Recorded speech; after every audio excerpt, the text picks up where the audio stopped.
The Apple car is here. Well, almost. It's gonna be officially revealed in 2025, but today, we're doing the unofficial reveal. I've spent countless hours researching and investigating to give you guys the most up-to-date, best idea of what this car will look like. I'm talking wireless charging, FaceTime cameras, maybe silicone covers for your cars. Okay, probably not the last one, but we are gonna get into some of the juicier details. All right, disclaimer, usually on this show, we have like a 90% researched idea of what the car will actually end up looking like. In this case, the Apple car is still very much in the rumor phase, so we're using a little bit of imagination. And I think that we can take these off, right? We get the picture, yes, okay. All right, so we do know that this car has been in the works since around 2014. And Apple has called this project on and off a million different times, and it still has a long way to go. Now get ready for the iCar. What's your take on the resurgence of this Apple automobile rumor? An Apple car. Apple car. Self-driving electric car. Apple car. This is really all over the wires. At the moment, hundreds of Apple employees are working around the clock on a self-driving car aimed at consumers. Apple refers to it as Project Titan for now. And if you know anything about Apple, it's that they know how to keep a secret. Even on iPhone leaks, I don't know how they do it, but nobody at Apple ever spills the beans. It's like Apple has like a little microchip that they insert into every single employee, and if any of them say anything, the microchip reacts accordingly, if you know what I mean.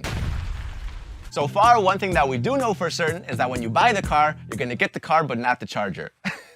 Just joking. Okay, that's not true. Let's move on. Anyways, in all seriousness, the top two priorities for this car are going to be revolutionary autonomous driving and safety. By revolutionary autonomous driving, I mean that there's going to be nothing like this on the road, and they want to take this so far that they don't even want to include a steering wheel inside of the car, not even pedals or anything. Again, this would likely still have an emergency steering wheel. Maybe it'll be like deployable, like the Audi Skysphere that we drove a while back. The first time I saw that, that was crazy. The Audi Skysphere basically has the steering wheel that is like hidden inside of the cabin, and at the touch of a button, the entire thing changes and goes from autonomous to a driving car. I would be 1,000,000% down with that idea. And also, this whole lack of steering wheel look would have a bunch of consequences, especially with design, because what it would end up looking like is more of an autonomous shuttle than actually a driver-focused car. So then that would completely disregard the possibility of this car being called the iDrive, because you would never drive it. It would be more of like the I sit back and relax. In fact, Apple has been looking into removing the traditional road seats that you see in all cars today, and instead making the seats face each other to create more of like a social lounge or workspace. We all know that Apple loves workspaces. In fact, concept cars like the Mini Urbanaut that I filmed a few years ago already have this whole social lounge kind of experience going on, but what they suggested was to not even include seat belts because in their opinion, in the future, all cars will be autonomous and they will be on like this digital online grid, so every car will be aware of the other car is, thus completely erasing the possibility of crashing because they would just stop before they ever hit each other. And that would result in having no seatbelts. Now that to me sounds like something from the future. And speaking of like digital online grids and autonomous driving, Apple already has more than 60 autonomous driving cars on the road experimenting and testing.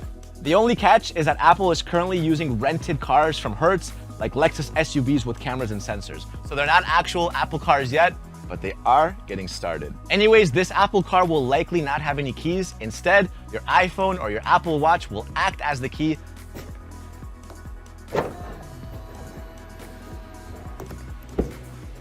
I mean, it doesn't sound like revolutionary, but it does feel pretty freaking sick. Anyways, in terms of like range, this will be a premium high-end car, like a lot of other Apple products. Obviously, it's gonna have a deep integration with Apple's iOS and will likely have updates that can further enhance the experience over time. Then, once Apple wants you to buy a new car, they're gonna deliberately slow down your car remotely to protect your aging batteries. Just kidding. Not gonna happen.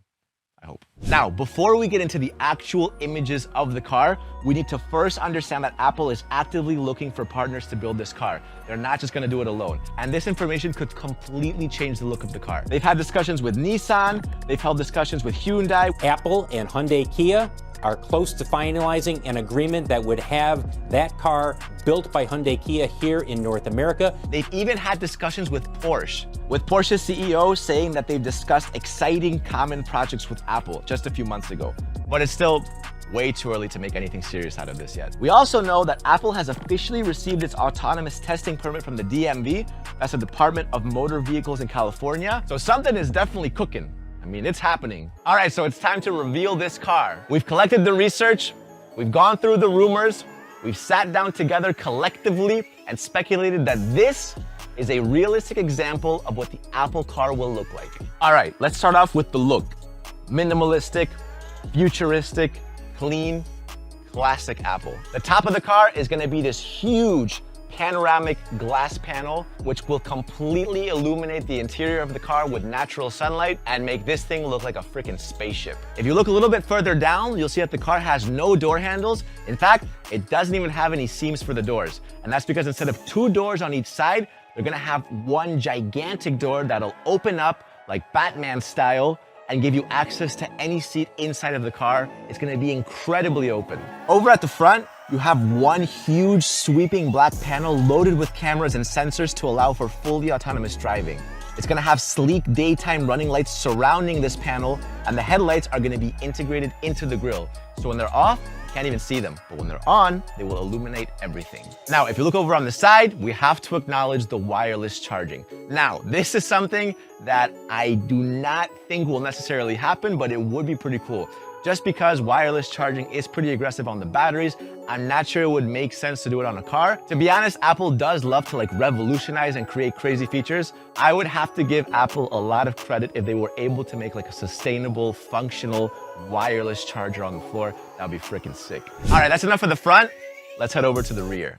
So over at the rear, at the very back of the car, you'll see these sweeping taillights with small, thin turn signals. Again, minimalistic and clean. And you'd have the Apple logo integrated into the frame as a light. Instead of like a pop-out piece, it could just be engraved, lit up. BMW has already kind of teased this idea before with other concept cars to just kind of reduce waste. You'll also notice this super aerodynamic shape.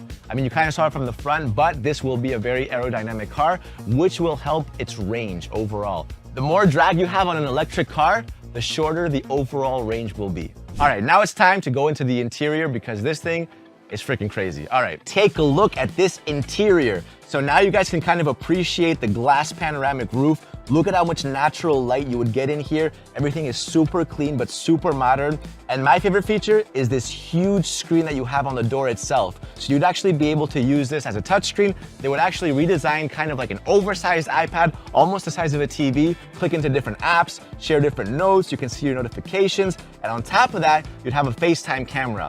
So when everyone's sitting down inside the car, you'd be able to have a meeting from directly inside of the car, live. Also, if you look between the 2 seats at the back, you'll also see an iPad there, and above it, you'll see another FaceTime camera. Again, this would just be a different angle. So if 2 of you guys are sitting at the front, facing the other way, you'd also be able to have a meeting from there.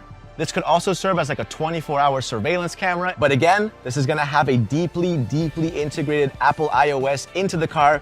And if you look at the middle, you'll see that there's kind of this table that folds out. Again, that will have another kind of Apple screen, similar to an iPad, just to kind of control your climate and your infotainment. Now, if you look behind the front seats facing the other way, you'll see that there's no steering wheel at all, but we do have pedals there. The steering wheel would actually be hidden inside of that little black compartment that you see. Now, in case of an emergency, a steering wheel would pop out of there and the front seats would rotate forward, letting people actually drive this car. And to power this car, this is confirmed by the way, Apple is already creating a monocell design that will bulk up the individual battery cells and free up space inside the battery pack by removing pouches and modules that hold battery materials. This battery technology has been described as next level and similar to the first time you ever saw an iPhone. So that's the kind of hype that they're giving it. They're also looking to improve LiDAR sensors to make them much more smaller and affordable and easier to mass produce than what's available right now. So overall, Apple is making a ton of small details to make this thing completely ahead of anything else on the market when it comes out. Anyway, so that's the Apple car. Let me know what you guys think it's gonna be called. What other improvements do you want to see? What do you guys think of this design? Like the video, subscribe to the channel, and I'll see you guys next time.